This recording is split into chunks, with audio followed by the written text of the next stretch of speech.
Imagine a single candle in the middle of a dark room. Its flame is small, almost fragile, but even so, it pushes back the darkness around it, just enough to see, just enough to feel less afraid. Now imagine what might happen if more candles were lit. One by one, would the darkness stand a chance? We often think the world needs more power, more progress, more control. But what if what it really needs is something far softer, far more ancient, and often overlooked? Compassion. Not just as a fleeting feeling, but as a way of living. Not just as a virtue, but as a force. A force that begins with one human heart and ripples outwards. So here's the question: can compassion really save the world? You walk down a crowded street, lost in thought. A stranger bumps into you without apology. For a moment, anger rises, but then you catch yourself. You breathe. You remember something simple but powerful. Maybe they're having a hard day, and just like that, you let it go. You don't raise your voice. You don't frown. You just keep walking, a little lighter. That small act may seem insignificant, but it's not. It's compassion in motion. Compassion rarely makes headlines. It doesn't shake the earth or break the internet. It doesn't wear a cape or wield a sword. But it moves quietly through the world, healing wounds no one can see. And in the silence between one heart and another, it changes everything. We live in a time that celebrates strength, speed, and sharpness. We praise intelligence, ambition, and the will to win. And somewhere along the way, compassion, soft, slow, and gentle, has come to seem outdated, weak even, as if kindness is a luxury and gentleness a flaw. But is it? Think of a mother holding her crying child in the middle of the night. No one sees her, no one thanks her. But in that small room, with her tired arms and aching back, she is holding the whole world together. For that child, at least, that is strength. That is the power of loving kindness.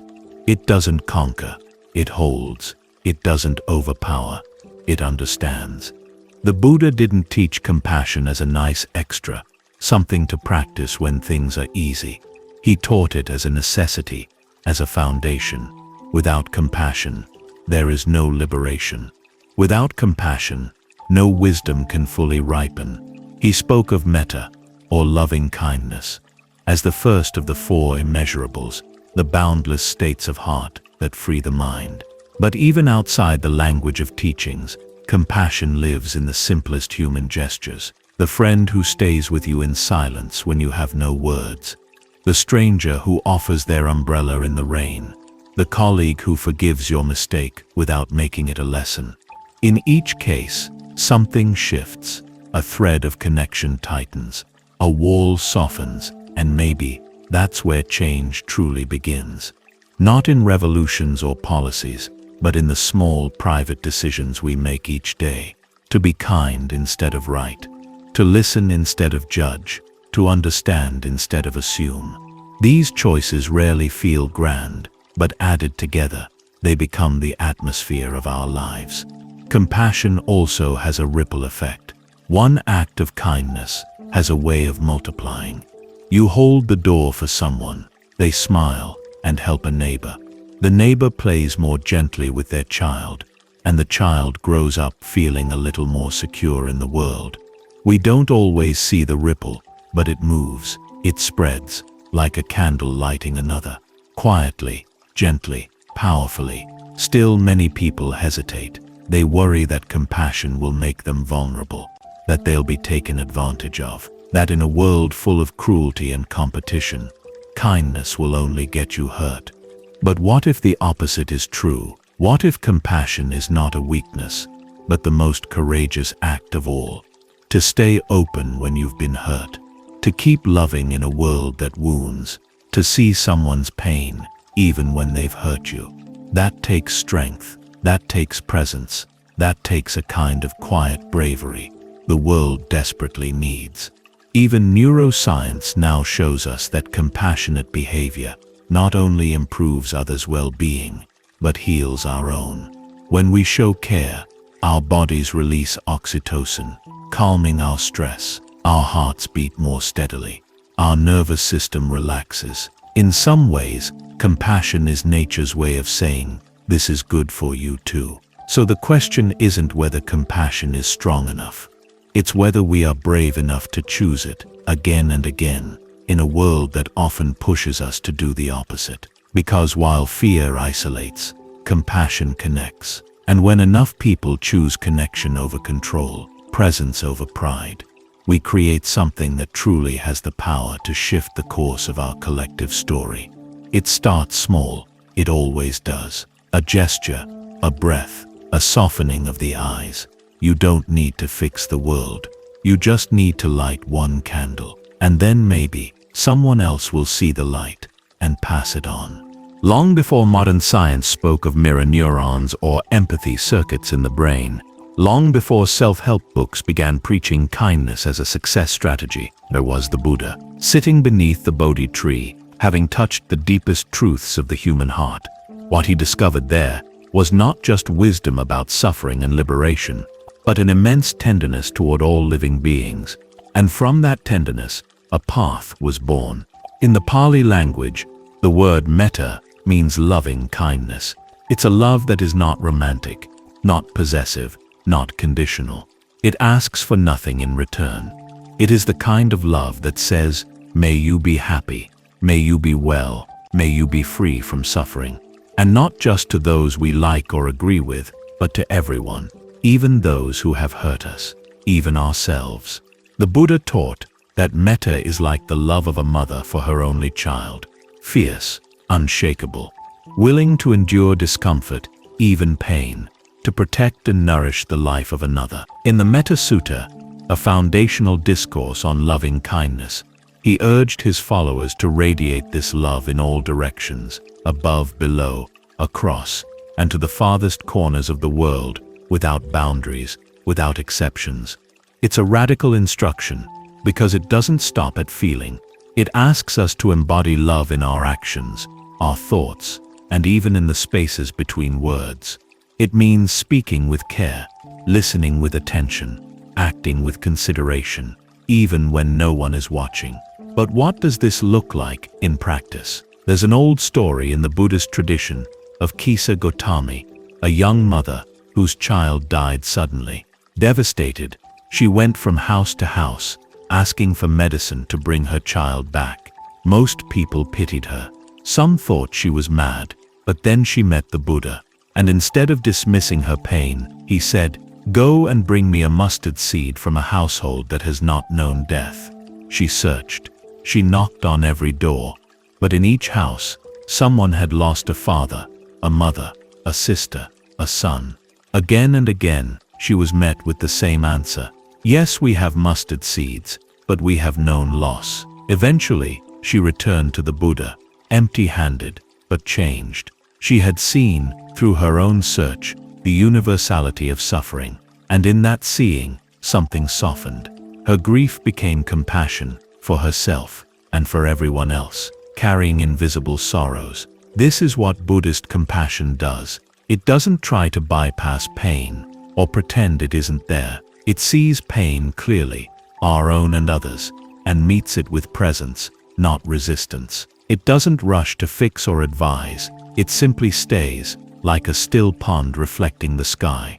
The cultivation of loving kindness is also not a one-time event. It's a practice, sometimes gentle, sometimes gritty. In meditation, practitioners repeat phrases like, "May I be happy, may I be safe, may I live with ease."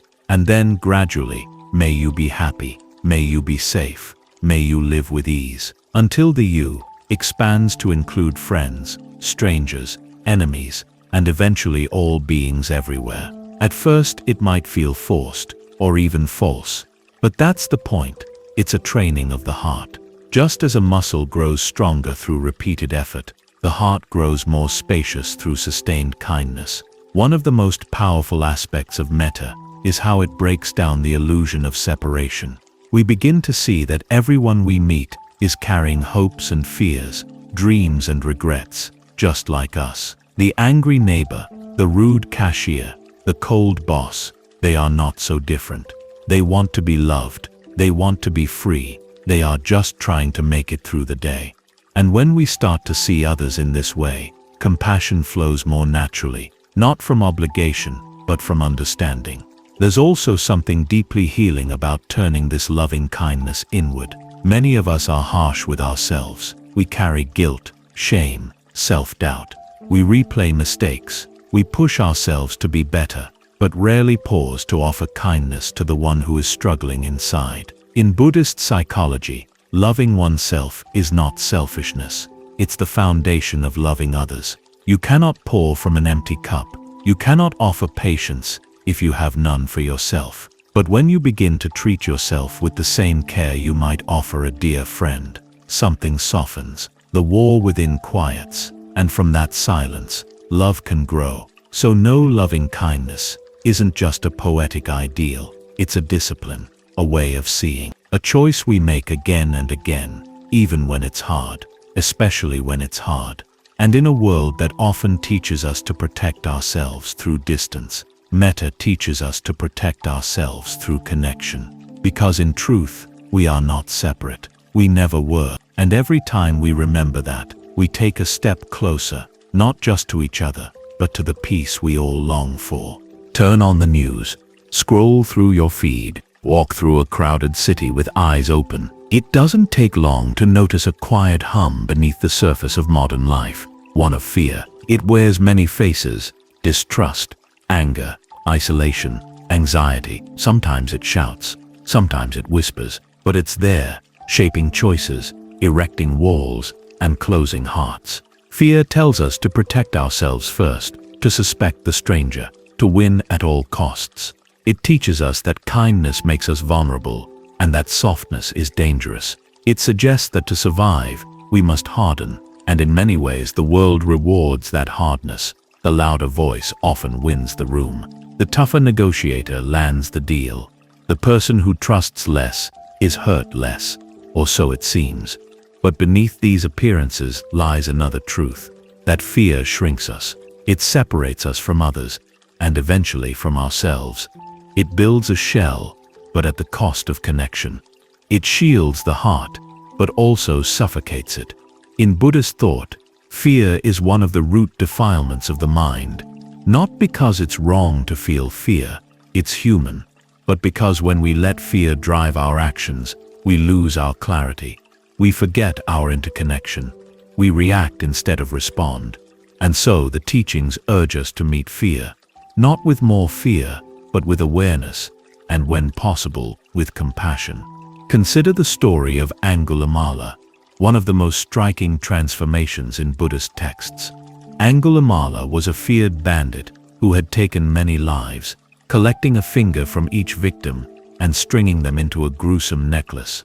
When he encountered the Buddha, he ran toward him with violence in his eyes. But the Buddha didn't run. He stood still. He looked into the heart of that rage and saw something deeper, a man lost in delusion, poisoned by fear and pain. The Buddha simply said, "I have stopped, Angulimala. You too, stop." Something broke open in that moment, not through punishment, not through force, but through presence, through compassion. And Angulimala, touched by something he had never known, a fearless kindness, laid down his weapons and eventually became a monk, living the rest of his life in humility and service. This story is not about excusing harm, but about the power of meeting darkness with clarity and love. It reminds us that people do terrible things, not always because they are evil, but because they are afraid, wounded, disconnected. And when we respond with more violence, physical, emotional, or even mental, we simply fuel the same cycle. But when we dare to meet fear with love, we interrupt that cycle. This doesn't mean being naive. Compassion isn't blind. It doesn't deny danger or erase responsibility, but it adds something essential: understanding.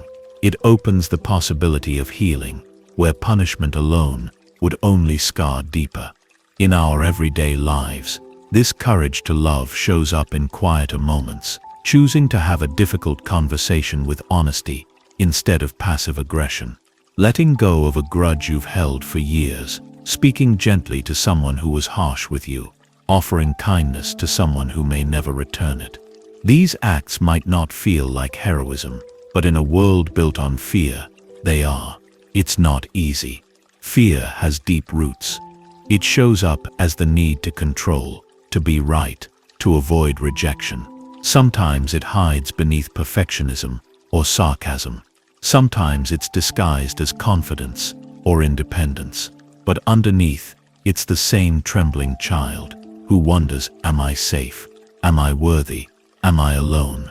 When we touch that part of ourselves with compassion, we begin to see it in others. And this changes everything. We no longer react to people's behaviors on the surface.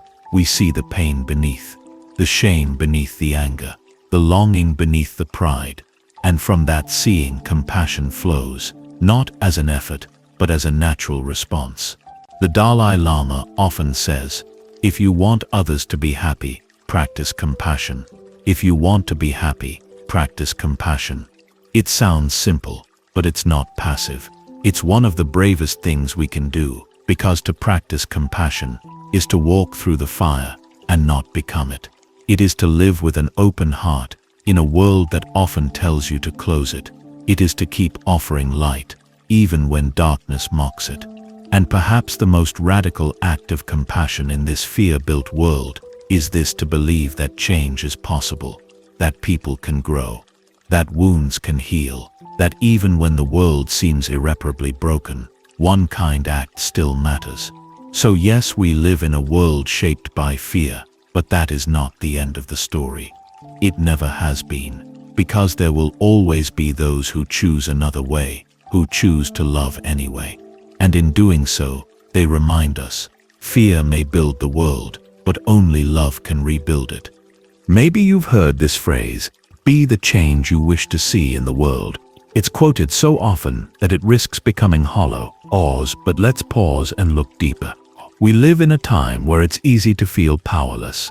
Wars rage across borders, economies tremble, voices shout across digital walls.